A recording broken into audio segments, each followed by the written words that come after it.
The house sales data you've been working with is an example of point data. With point data, a location of points, in our case a house location, and each point has some associated data, in our case price and house attributes.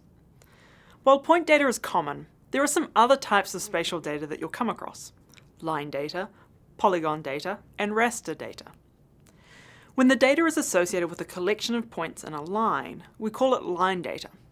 To describe the line, we need multiple points, and we assume that they are connected with straight lines.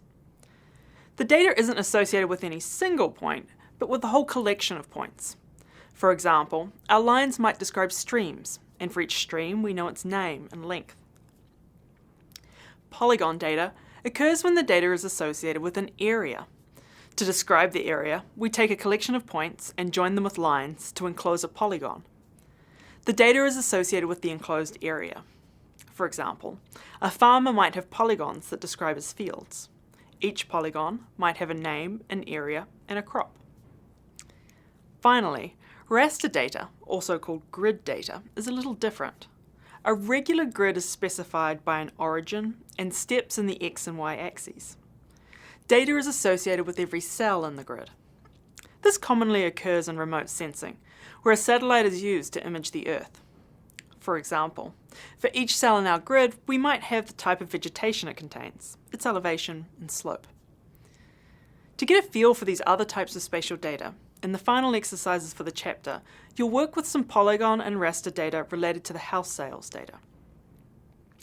In Corvallis, we have wards, areas that define roughly equal numbers of people, that are each represented by a councillor on the city council. These wards are described by polygons and provide a useful geographical breakdown of the city to provide a higher level summary of house sales. The ward sales data frame describes the ward polygons and some summaries at the ward level, like average sales price and number of sales. Polygons are described by a collection of points. In this data frame, each point is a row. Since it takes many rows to describe the shape of a single ward, you can see the summary data is repeated many times. The columns group and order are there to help with two tricky parts of drawing polygons. The first tricky part of drawing polygons is that order matters. The same set of points, joined in two different orders, will result in two different polygons.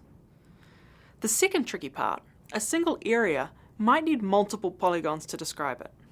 For example, one of our wards might have two pieces, divided by a river, or a whole like a lake that is excluded.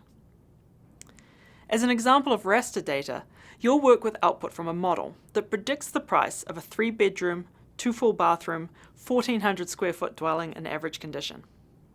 This will help us explore which areas are more expensive than others for the same house.